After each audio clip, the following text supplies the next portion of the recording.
ಚರಂಡಿನಲ್ಲಿ ಬಿದ್ದಿರುವಂತ ಒಂದು ನಾಯಿ ಮರಿನ ರೆಸ್ಕ್ಯೂ ಮಾಡೋದಕ್ಕೆ ಅಂತ ಹೋದಂತ ಹುಡುಗನ ಪರಿಸ್ಥಿತಿ ಈ ತರ ಆಗುತ್ತೆ ಅಂತ ಅವ್ನ ಕನ್ಸ್ ಮನ್ಸಲ್ಲೂ ಅನ್ಕೊಂಡಿರ್ಲಿಲ್ಲ. ಉತ್ತರ ಪ್ರದೇಶದ kabaddi player, state level kabaddi player, 22 ವಯಸ್ಸು ಅವನಿಗೆ, ಗೋಲ್ಡ್ ಮೆಡಲಿಸ್ಟ್ ಆತ. ಅವನು ಏಪ್ರಿಲ್ ಆ ಟೈಮಲ್ಲಿ ಒಂದು ಚರಂಡಿನಲ್ಲಿ ಒಂದು ನಾಯಿ ಮರಿ ಸಿಕ್ಕಾಕೊಂಡ್ಬಿಟ್ಟಿರುತ್ತೆ. ಅದನ್ನ ರೆಸ್ಕ್ಯೂ ಮಾಡೋಣ ಅಂತ ಹೇಳ್ಬಿಟ್ಟು ಅಲ್ಲಿ ಹೋಗ್ತಾನೆ. ಅದು ನಾಯಿ ಮರಿನ ಎತ್ಕೋಬೇಕಾದ್ರೆ ಆ ನಾಯಿ ಮರಿ ಬೆರಳಿಗೆ ಕಚ್ಬಿಡುತ್ತೆ. ಸರಿ ಆದ್ರೂ ಆ ನಾಯಿ ಮರಿನ ಎತ್ಕೊಂಡು ಅವನು ರೆಸ್ಕ್ಯೂ ಮಾಡಿ ಬಿಡ್ತಾನೆ. ಅಲ್ಲಿ ಕಚ್ಚಿರೋ ಜಾಗಕ್ಕೆ ನೀರ್ ಹಾಕ್ಬಿಟ್ಟು ತೊಳ್ಕೊಂಡು ಏನಾಗಲ್ಲ ಬಿಡು ಅಂತ ಬಿಡ್ತಾನೆ. ಅವನು ಕಬಡ್ಡಿ ಪ್ಲೇಯರ್ ಅಲ್ವಾ, ಫ್ಯಾಮಿಲಿನಲ್ಲಿ ಈ ಗಾಯ ಆಗಿರೋದನ್ನ ನೋಡ್ಬಿಟ್ಟು ಏನೋ ಕಬಡ್ಡಿ ಆಡ್ಬೇಕಾದ್ರೆ ಏನೋ ತರ್ಚಿರ್ಬೋದು ಅಥವಾ ಏನೋ ಗಾಯ ಆಗಿರ್ಬೋದು ಅಂತ ಸುಮ್ಮನೆ ಆಗ್ತಾರೆ. ಅವರು ಏನು ಕೇಳಕ್ ಹೋಗೋದಿಲ್ಲ. 2 ತಿಂಗಳ ನಂತರ ಜೂನ್ ಲಾಸ್ಟ್ ವೀಕ್ ಆ ಟೈಮಲ್ಲಿ ಅವನ ನಾಲ್ಗೆ ನಂಬ ಆಗ್ಬಿಡುತ್ತೆ. ಟೇಸ್ಟ್ ಗಿಸ್ಟ್ ಎಲ್ಲ ಕಳ್ಕೊಂಡ್ಬಿಡುತ್ತೆ. ಅದಾದ್ಮೇಲೆ ನೀರ್ ಕಂಡ್ರೆ ಅವ್ನಿಗೆ ನೀರನ್ನು ಕೂಡ ಕುಡಿಯೋಕ್ ಆಗ್ತಿರೋದಿಲ್ಲ. ಅವ್ರ ಮನೆಯವರು ಅವ್ರನ್ನ ಕರ್ಕೊಂಡು ಹೋಗ್ಬಿಟ್ಟು ಗವರ್ನಮೆಂಟ್ ಹಾಸ್ಪಿಟಲ್ ಸೇರಿಸ್ತಾರೆ. ಗವರ್ನಮೆಂಟ್ ಹಾಸ್ಪಿಟಲ್ ಅಲ್ಲಿ ಗೊತ್ತಾಗುತ್ತೆ ಅವನಿಗೆ ಹೈಡ್ರೋಫೋಬಿಯಾ ಇದೆ ಅಂತ ಹೇಳ್ಬಿಟ್ಟು. ಅದಾದ್ಮೇಲೆ ಅವರು ಪ್ರೈವೇಟ್ ಹಾಸ್ಪಿಟಲ್ಗೆ ರೆಕಮೆಂಡ್ ಮಾಡ್ತಾರೆ. ಪ್ರೈವೇಟ್ ಹಾಸ್ಪಿಟಲ್ಗೆ ಹೋಗ್ತಾನೆ. ಅಲ್ಲಿ ನೋಡಿದ್ರೆ ಅವರು ಕನ್ಫರ್ಮ್ ಮಾಡ್ತಾರೆ ರೇಬೀಸ್ ಆಗಿದೆ ಇವನಿಗೆ ಅಂತ ಹೇಳ್ಬಿಟ್ಟು.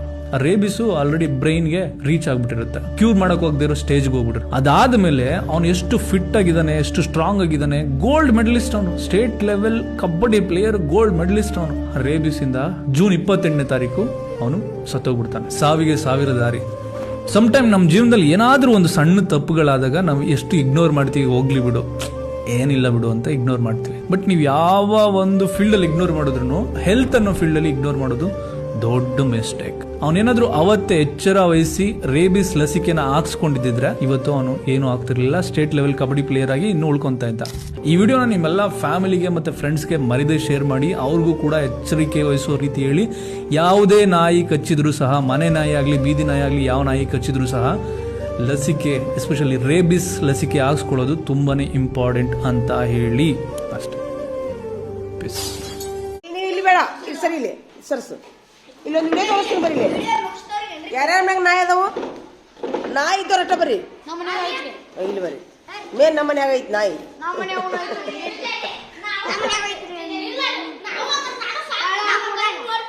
ಬಾ ಮುಂದೆ ಸಾಕ್ಬೇಕನ್ನೋರು ಬರ್ರಿ.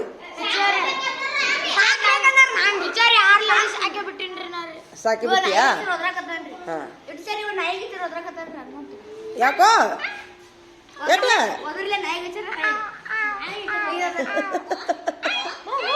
ಬರ್ರಿ ಬರ್ರಿ ಬಿಡೋ, ಬರ್ರಿ ಪಟ್ನ ಬರ್ರಿ. ಯಾಕಂದ್ರಿ ನೀವು ಮುಗಿಸ್ತಿರ್ಲ, ನಾಯಿಗೆ ಮುಗಿಸ್ತಿರ್ಲ. ಬಿಡ್ರಿ. ಈಗ ಇಲ್ಲೊಂದು ವಿಡಿಯೋ ಬಂದೈತಿ. ನಾ ಏನ್ ಹೇಳ್ತೀನಿ, ನೀ ಏನ್ ಹೇಳ್ತೀವ? ಏನು ಇಲ್ಲೊಂದು ವಿಡಿಯೋ ಐತಿ, ನೀವು ನೋಡಿ. ಏನ್ ತಿಳ್ಕೊಂಡ್ರಿ ವಿಡಿಯೋ ನೋಡಿ?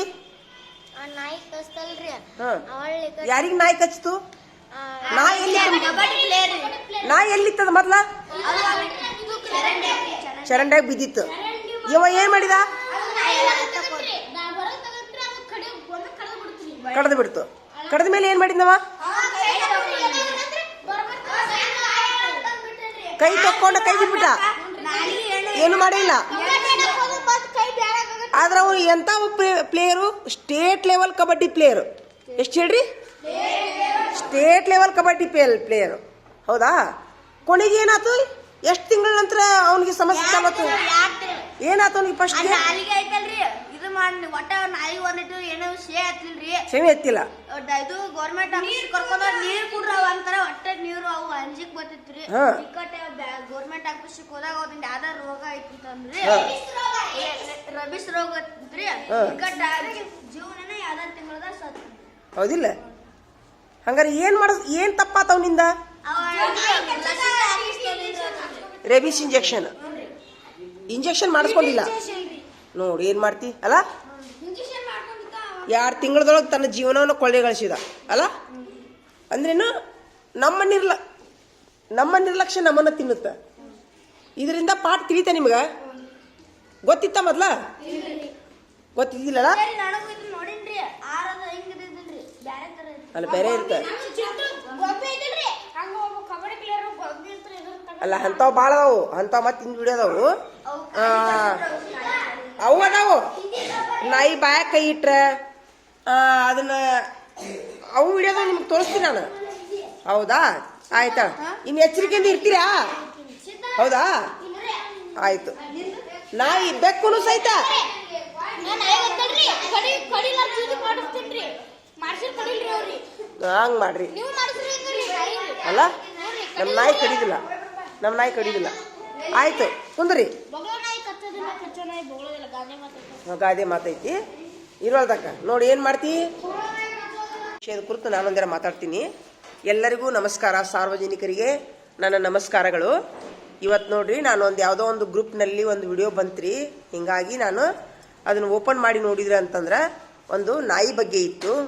ಯಾವುದೋ ಒಂದು ಗಟರ್ನಲ್ಲಿ ಬಿದ್ದಂಥ ನಾಯಿಯನ್ನು ರಕ್ಷಣೆ ಮಾಡಕ್ಕೆ ಹೋಗಿ ಒಬ್ಬರು ದೊಡ್ಡ ಯಾವ ಪ್ಲೇಯರ್ ಅವರು, kabaddi player, high level kabaddi player ಅವರು ಏನು ಮಾಡಿದ್ರು ಅಂತಂತಂದ್ರೆ ದಾರಿಯಲ್ಲಿ ಹೋಗ್ತಾ ಹೋಗ್ತಾ ನಾಯಿ ಗಟರ್ನಲ್ಲಿ ಬಿದ್ದೈತಿ ಅಂತ ತಿಳ್ಕೊಂಡು ಅದನ್ನು ರಕ್ಷಣೆ ಮಾಡಕ್ಕೆ ಹೋದ್ರೆ ಅದು ಕಚ್ಚಿಬಿಡ್ತು. ನಾಯಿ ಗೊತ್ತಾಗೋದಿಲ್ಲ ಅದಕ್ಕೆ ಪಾಪ, ಕಚ್ಚಿಬಿಡ್ತು. ಕಚ್ಚಿದ ತಕ್ಷಣ ಇವರು ಏನು ಮಾಡಿದರು, ನಿರ್ಲಕ್ಷ್ಯ ಮಾಡಿ ಅದನ್ನು ಕೈ ತೊಳ್ಕೊಂಡು ಕೈ ಬಿಟ್ಬಿಟ್ರು ಅವರು ಅಲ್ಲ.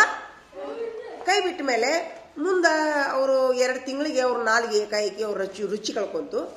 ರುಚಿ ಕಳ್ಕೊಂಡ್ಮೇಲೆ ಆಸ್ಪತ್ರೆಗೆ ಹೋದ್ರೆ ಒಂದೆರಡು ಆಸ್ಪತ್ರೆಗೆ ಹೋದ್ಮೇಲೆ ಅವರಿಗೆ ರೇಬಿಸ್ ಬಂದಿದ್ದು ಗೊತ್ತಾದ್ಮೇಲೆ ಕೊನೆಗೆ ಅವ್ರು ಏನು ಮಾಡ್ತಾರೆ, ರೇಬಿಸ್ ರೋಗದಿಂದ ಸಾವನ್ನಪ್ತಾರೆ. ಆದರೆ ಈ ಒಂದು ಸಾವಿಗೆ ಒಂದು ಅಷ್ಟೊಂದು ಬಲಿಷ್ಠವಾದಂಥ ಒಂದು ಆರೋಗ್ಯಯುತವಾದಂಥ ವ್ಯಕ್ತಿನ ಈ ರೇಬಿಸ್ ಅನ್ನುವಂಥ ರೋಗ ಅವ್ರನ್ನ ಬಲಿ ತಗೊಂತು. ಅದಕ್ಕೆ ಕಾರಣ ಅವ್ರ ನಿರ್ಲಕ್ಷ್ಯ. ಯಾವುದೇ ನಾಯಿ ಆಗಿರಲಿ ಬೆಕ್ಕಾಗಿರಲಿ ಕಚ್ಚಿದ್ರೆ ನೀವು ಆದಷ್ಟು ಬೇಗನೆ ಒಂದನೇದಾಗಿ ಅವು ಕಚ್ತಾವು. ನಮ್ಮ ಮನೆ ಮಗನ ಕಚ್ಚುತ್ತದು. ಬೆಕ್ಕಿಗೆ ತೊಗೊಂಡು ಮುದ್ದು ಮಾಡಕ್ಕೆ ಹೋಗ್ಯಾನ, ಅದ್ರ ಬೆರಳು ಹಿಂಗೆ ಎಳೆದು ಬಿಡ್ತು. ಹಿಂಗಾಗಿ ಆಮೇಲೆ ನಾಯಿಗಳಿಗೆ ಬೆಕ್ಕುಗಳಿಗೆ ಬಾಯಿಯಲ್ಲಿ ಕೈ ಇಡೋದಾಗಿರಲಿ, ಅದನ್ನು ತೊಗೊಂಡು ಮುದ್ದು ಮಾಡೋದಾಗಿರಲಿ, ಅದು ಸಹಿತ ಅದರ ಒಂದು ರೋಗಾಣುಗಳು ಸೋಂಕುಗಳು ನಿಮ್ಮ ಕೈ ಮುಖಾಂತರ ಬಾಯಿಗೆ ಹೋಗ್ತಾವು. ಅದ್ರ ವಿಡಿಯೋನು ಐತೆ, ಅದನ್ನು ತೋರಿಸ್ತೀನಿ ಅಂತ ನಿಮ್ಗೆ ನಾನು. ಮುದ್ದು ಮಾಡಿ ಹಾಸಿಗೆ ಹಾಕೊಂಡ್ಕೋತಾರ ನಾಯಿಗಳಿಗೆ ಬೆಕ್ಕಿಗಳಿಗೆ, ಅದು ಸಹಿತ ಅಪಾಯನ. ನಾಲಿಗೆ ನೆಕ್ಸ್ಬಾರ್ದು, ಅದು ಸಾಹಿಲಿ, ನಾವು ಸಾಹಿತಿ ಬೇಡ ಆಯ್ತಾ. ಅದಕ್ಕೆ ದಯವಿಟ್ಟು ಈ ಒಂದು ವಿಡಿಯೋ ಬಂದಿತ್ತು, ಸಾರ್ವಜನಿಕರಿಗೆ ಇದನ್ನು ತಿಳಿಸ್ಬೇಕಂತೇಳಿ ನನಗೆ ಹೇಳ್ಬೇಕನ್ನಿಸ್ತು, ಹೇಳಾಕೊಂತೀನಿ ರೀ. ದಯವಿಟ್ಟು ಮಕ್ಕಳಿಗೆ ಹಿಂಗೆ ನಾಯಿಗೆ ಕಚ್ಚಿದ್ರೆ ಮಾಡಿದ್ರೆ ಒಂದನೇದಾಗಿ ಮಕ್ಕಳಿರುವಂಥ ಮನೆಯವರು ನಾಯಿಗಳನ್ನು ದೂರಿಡ್ರಿ, ಕಟ್ರಿ, ಅವಕ್ಕೆ ಒಂದು ಕಡೆ ಕಟ್ರಿ. ಇದಕ್ಕಂದ್ರೆ ನಾಯಿಗಳ ಕಡೆ ಬಿಡಕ್ಕೆ ಹೋಗ್ಬೇಡ್ರಿ ಮಕ್ಕಳನ್ನ. ದೊಡ್ಡವರಾಗಿರ್ಲಿ, ಅದರ ಸ್ನಾನ ಮಾಡಿಸೋ ಮುಂದಾಗಿರಲಿ, ಆಹಾರ ತಿನ್ನೋ ಮುಂದಾಗಿರಲಿ, ಒಮ್ಮೊಮ್ಮೆ ಕಚ್ಚಿದ್ರೆ ಸಹಿತ ಅದನ್ನು ನಿರ್ಲಕ್ಷ್ಯ ಮಾಡಬೇಡ್ರಿ ಅಂತೇಳಿ ನಂದು ಸಾರ್ವಜನಿಕರಿಗೆ ನಂದೊಂದು ವಿನಂತಿ ರೀ. ತಾವು ಈ ಒಂದು ವಿಡಿಯೋ ಅದಕ್ಕೆ ನಾನು ಮಾತಾಡೀನಿ. ತಾವು ಸಹಿತ ಆ ವಿಡಿಯೋನ ಮುಂದೆ ನೋಡ್ತೀರಿ. ಅದನ್ನು ನೀವು ಮುಂದೆ ನೋಡ್ರಿ, ಅದನ್ನು ಕ್ಲಿಪ್ ಐತೆ ಅದೊಂದು. ಧನ್ಯವಾದಗಳು. ಏನದು?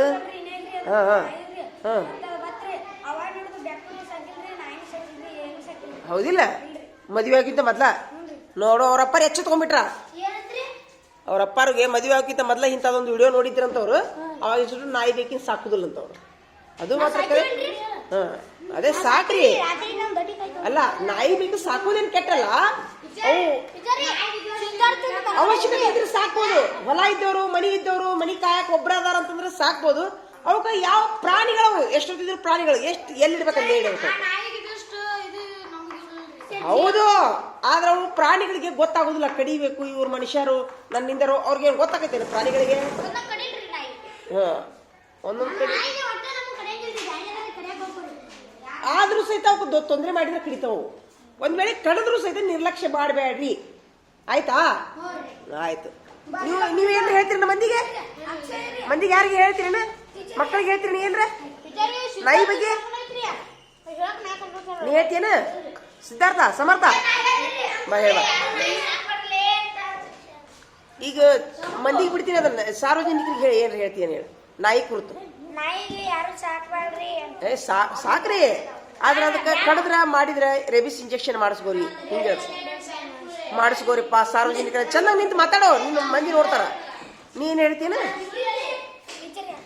ಆಯ್ತು. ಮತ್ತೆ ಯಾರು ಹೇಳ್ತೀರಿ? ಹೇಳ್ತೀಯಾ?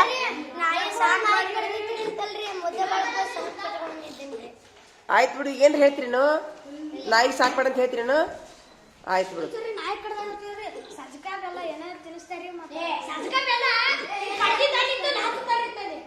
ಅದು ಹಚ್ಚುದು, ಅದು ನಾಟಿ, ಅದು ದೇಶಿ ಔಷಧಿ. ಅದು ಈಗೆಲ್ಲ ದೇಶಿ ಔಷಧಿ ನಡೆಯಂಗಿಲ್ಲ. ಡಾಕ್ಟರ್ ಕಡೆ ಹೋಗ್ಬೇಕು, ರೇಬಿಸ್ ಇಂಜೆಕ್ಷನ್ ಮಾಡಿಸ್ಕೋಬೇಕು. ನೋಡ್ರಿ ಈಗ ಅದು ನಾಟಿ ಔಷಧಿ ಮಾಡಿಸ್ಕೊರಿ, ಆದ್ರೂ ಅದ್ರ ಜೋಡಿ ರೇಬಿಸ್ ಇಂಜೆಕ್ಷನ್ ಮಾಡಿಸ್ಕೊಳ್ಳೇಬೇಕು. ನಮ್ಮಮ್ಮ ಅದನ್ನ ಸಜ್ಜಕ ಹಚ್ಚ ಅಂತ ಕೈ ಬಿಟ್ಟು ಕುಂದ್ರದಲ್ಲ. ಅದೇ ಸನಪ್ ಕಟ್ಕೊಂಡ್ ಸುಮ್ಮಿಟ್ಟ ನೋಡುವ. 2 ದಿವಸ ಆತು ಏನೂ ಆಗ್ಲಿಲ್ಲ. ರೇಬಿಸ್ ಇಂಜೆಕ್ಷನ್ ಮಾಡಿಸ್ಲಿಲ್ಲ. ಸಡಗರ ಕಟ್ಟಿಸ್ಕೊಂಡ್ ಬಂದಿ. 2 ಮಾಡ್ಬೇಕು.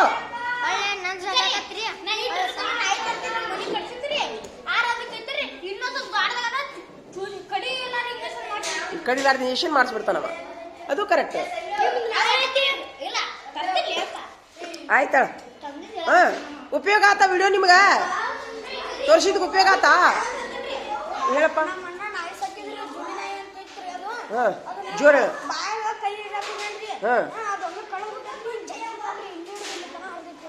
ಏನ್ ಮಾಡಿದ್ರು?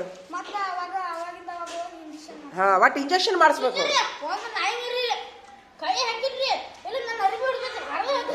ಅದೇ ಎಷ್ಟೊತ್ತಿದ್ರು ಮೂಕ ಪ್ರಾಣಿ ಗೊತ್ತಾಗುದಿಲ್ಲ ಅವಕ್ಕಲ್ಲ. ಆಯ್ತಾ? ಹಾ ಜನ ಹೌದು.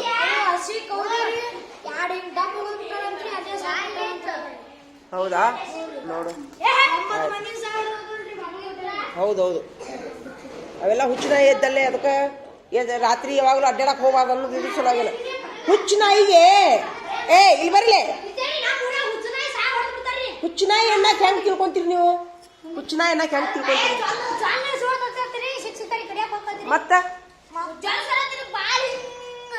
ಬಾಲ ಇಳೆ ಬಿದ್ದಿರ್ತದ ಹುಚ್ಚುನಾಯಿದು. ಹಿಂಗಿರುದಿಲ್ಲ ಅದು. ಜನ ಅದ ತಿಳ್ಕೊಬೇಕು. ಬಾಲ ಇಳೆ ಬಿದ್ದಿತ್ತಂದ್ರೆ ಹುಚ್ಚುನಾಯಿ ಅಂತ ತಿಳ್ಕೊಬೇಕಂತ ನಮ್ಮ ಅವ್ವಾರು ಹೇಳಿದ್ದು ನನಗ. ನಿಮ್ಗೆ ಏನ್ ಗೊತ್ತೈತೇನ ಹುಚ್ಚುನಾಯಿ ಅಂತ ಹೆಂಗ್ ತಿಳ್ಕೊಂತೀರಿ ನೀವು? ಜೊಲ್ಲಿ ಬೀಳ್ತೈತಿ. ಮತ್ತ ಅಷ್ಟೇ ತಿಳ್ಕೊಬೇಕು. ಆಯ್ತಾ? ನಡ್ರಿ ಎಚ್ಚಿರಿ. ಬೆಕ್ಕುನು ಅಷ್ಟೇ.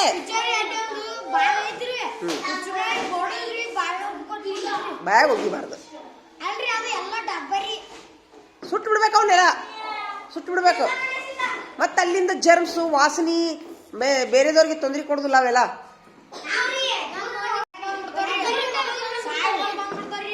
ಆಯ್ತಾ? ಬಿಡ್ರಿ. ಚರಂಡಿನಲ್ಲಿ ಬಿದ್ದಿರುವಂತ ಒಂದು ನಾಯಿ ಮರಿನ ರೆಸ್ಕ್ಯೂ ಮಾಡೋದಕ್ಕೆ ಅಂತ ಹೋದಂತ ಹುಡುಗನ ಪರಿಸ್ಥಿತಿ ಈ ತರ ಆಗುತ್ತೆ ಅಂತ ಅವ್ನ ಕನ್ಸ್ ಮನ್ಸಲ್ಲೂ ಅನ್ಕೊಂಡಿರ್ಲಿಲ್ಲ. ಉತ್ತರ ಪ್ರದೇಶದ kabaddi player, state level kabaddi player, 22 ವಯಸ್ಸು ಅವನಿಗೆ, ಗೋಲ್ಡ್ ಮೆಡಲಿಸ್ಟ್ ಆತ. ಅವನು ಏಪ್ರಿಲ್ ಆ ಟೈಮಲ್ಲಿ ಒಂದು ಚರಂಡಿನಲ್ಲಿ ಒಂದು ನಾಯಿ ಮರಿ ಸಿಕ್ಕಾಕೊಂಡ್ಬಿಟ್ಟಿರುತ್ತೆ. ಅದನ್ನ ರೆಸ್ಕ್ಯೂ ಮಾಡೋಣ ಅಂತ ಹೇಳ್ಬಿಟ್ಟು ಅಲ್ಲಿ ಹೋಗ್ತಾನೆ. ಅದು ನಾಯಿ ಮರಿನ ಎತ್ಕೋಬೇಕಾದ್ರೆ ಆ ನಾಯಿ ಮರಿ ಬೆರಳಿಗೆ ಕಚ್ಚಿಬಿಡುತ್ತೆ. ಸರಿ, ಆದ್ರೂ ಆ ನಾಯಿ ಮರಿನ ಎತ್ಕೊಂಡು ಅವನು ರೆಸ್ಕ್ಯೂ ಮಾಡಿ ಬಿಡ್ತಾನೆ. ಅಲ್ಲಿ ಕಚ್ಚಿರೋ ಜಾಗಕ್ಕೆ ನೀರ್ ಹಾಕ್ಬಿಟ್ಟು ತೊಳ್ಕೊಂಡು ಏನಾಗಲ್ಲ ಬಿಡು ಅಂತ ಬಿಡ್ತಾನೆ. ಅವನು ಕಬಡ್ಡಿ ಪ್ಲೇಯರ್ ಅಲ್ವಾ, ಫ್ಯಾಮಿಲಿನಲ್ಲಿ ಈ ಗಾಯ ಆಗಿರೋದನ್ನ ನೋಡ್ಬಿಟ್ಟು ಏನೋ ಕಬಡ್ಡಿ ಆಡ್ಬೇಕಾದ್ರೆ ಏನೋ ತರ್ಚಿರ್ಬೋದು ಅಥವಾ ಏನೋ ಗಾಯ ಆಗಿರ್ಬೋದು ಅಂತ ಸುಮ್ಮನಾಗ್ತಾರೆ. ಅವರು ಏನು ಕೇಳಕ್ ಹೋಗೋದಿಲ್ಲ. 2 ತಿಂಗಳ ನಂತರ ಜೂನ್ ಲಾಸ್ಟ್ ವೀಕ್ ಆ ಟೈಮಲ್ಲಿ ಅವನ ನಾಲ್ಗೆ ನಂಬ ಆಗ್ಬಿಡುತ್ತೆ. ಟೇಸ್ಟ್ ಗಿಸ್ಟ್ ಎಲ್ಲ ಕಳ್ಕೊಂಡ್ಬಿಡುತ್ತೆ. ಅದಾದ್ಮೇಲೆ ನೀರ್ ಕಂಡ್ರೆ ಅವ್ನಿಗೆ ನೀರನ್ನು ಕೂಡ ಕುಡಿಯೋಕ್ ಆಗ್ತಿರೋದಿಲ್ಲ. ಅವ್ರ ಮನೆಯವರು ಅವ್ರನ್ನ ಕರ್ಕೊಂಡು ಹೋಗ್ಬಿಟ್ಟು ಗವರ್ನಮೆಂಟ್ ಹಾಸ್ಪಿಟಲ್ ಸೇರಿಸ್ತಾರೆ. ಗವರ್ನಮೆಂಟ್ ಹಾಸ್ಪಿಟಲ್ ಅಲ್ಲಿ ಗೊತ್ತಾಗುತ್ತೆ ಅವನಿಗೆ ಹೈಡ್ರೋಫೋಬಿಯಾ ಇದೆ ಅಂತ ಹೇಳ್ಬಿಟ್ಟು. ಅದಾದ್ಮೇಲೆ ಅವರು ಪ್ರೈವೇಟ್ ಹಾಸ್ಪಿಟಲ್ಗೆ ರೆಕಮೆಂಡ್ ಮಾಡ್ತಾರೆ. ಪ್ರೈವೇಟ್ ಹಾಸ್ಪಿಟಲ್ಗೆ ಹೋಗ್ತಾನೆ. ಅಲ್ಲಿ ನೋಡಿದ್ರೆ ಅವರು ಕನ್ಫರ್ಮ್ ಮಾಡ್ತಾರೆ ರೇಬೀಸ್ ಆಗಿದೆ ಇವನಿಗೆ ಅಂತ ಹೇಳ್ಬಿಟ್ಟು. Rabies already ಬ್ರೈನ್ಗೆ reach ಆಗ್ಬಿಟ್ಟಿರುತ್ತೆ. ಕ್ಯೂರ್ ಮಾಡಕ್ ಹೋಗದೆ ಇರೋ ಸ್ಟೇಜ್ಗೆ ಹೋಗ್ಬಿಟ್ರು. ಅದಾದ್ಮೇಲೆ ಅವನು ಎಷ್ಟು ಫಿಟ್ ಆಗಿದ್ದಾನೆ, ಎಷ್ಟು ಸ್ಟ್ರಾಂಗ್ ಆಗಿದ್ದಾನೆ. ಗೋಲ್ಡ್ ಮೆಡಲಿಸ್ಟ್ ಅವನು, state level kabaddi player, gold medalist ಅವನು. ರೇಬಿಸ್ ಇಂದ ಜೂನ್ 28ನೇ ತಾರೀಕು ಅವನು ಸತ್ತೋಗ್ಬಿಡ್ತಾನೆ. ಸಾವಿಗೆ 1000 ದಾರಿ. ಸಮ್ಟೈಮ್ ನಮ್ಮ ಜೀವನದಲ್ಲಿ ಏನಾದ್ರೂ ಒಂದು ಸಣ್ಣ ತಪ್ಪುಗಳಾದಾಗ ನಾವು ಎಷ್ಟು ಇಗ್ನೋರ್ ಮಾಡ್ತೀವಿ, ಹೋಗ್ಲಿ ಬಿಡು, ಏನಿಲ್ಲ ಬಿಡು ಅಂತ ಇಗ್ನೋರ್ ಮಾಡ್ತೀವಿ. ಬಟ್ ನೀವು ಯಾವ ಒಂದು ಫೀಲ್ಡ್ ಅಲ್ಲಿ ಇಗ್ನೋರ್ ಮಾಡಿದ್ರು ಹೆಲ್ತ್ ಅನ್ನೋ ಫೀಲ್ಡ್ ಅಲ್ಲಿ ಇಗ್ನೋರ್ ಮಾಡೋದು ದೊಡ್ಡ ಮಿಸ್ಟೇಕ್. ಅವನೇನಾದ್ರೂ ಅವತ್ತೇ ಎಚ್ಚರ ವಹಿಸಿ ರೇಬಿಸ್ ಲಸಿಕೆನ ಹಾಕ್ಸ್ಕೊಂಡಿದ್ರೆ ಇವತ್ತು ಅವನು ಏನು ಆಗ್ತಿರ್ಲಿಲ್ಲ. ಸ್ಟೇಟ್ ಲೆವೆಲ್ ಕಬಡ್ಡಿ ಪ್ಲೇಯರ್ ಆಗಿ ಇನ್ನೂ ಉಳ್ಕೊಂತ ಇದ್ದ. ಈ ವಿಡಿಯೋನ ನಿಮ್ಮೆಲ್ಲ ಫ್ಯಾಮಿಲಿಗೆ ಮತ್ತೆ ಫ್ರೆಂಡ್ಸ್ಗೆ ಮರಿದೇ ಶೇರ್ ಮಾಡಿ. ಅವ್ರಿಗೂ ಕೂಡ ಎಚ್ಚರಿಕೆ ವಹಿಸೋ ರೀತಿ ಹೇಳಿ. ಯಾವುದೇ ನಾಯಿ ಕಚ್ಚಿದ್ರು ಸಹ, ಮನೆ ನಾಯಿ ಆಗಲಿ ಬೀದಿ ನಾಯಿ ಆಗಲಿ, ಯಾವ ನಾಯಿ ಕಚ್ಚಿದ್ರು ಸಹ ಲಸಿಕೆ, ಎಸ್ಪೆಷಲಿ ರೇಬಿಸ್ ಲಸಿಕೆ ಹಾಕ್ಸ್ಕೊಳ್ಳೋದು ತುಂಬಾನೇ ಇಂಪಾರ್ಟೆಂಟ್ ಅಂತ ಹೇಳಿ ಅಷ್ಟೇ. ಪೀಸ್.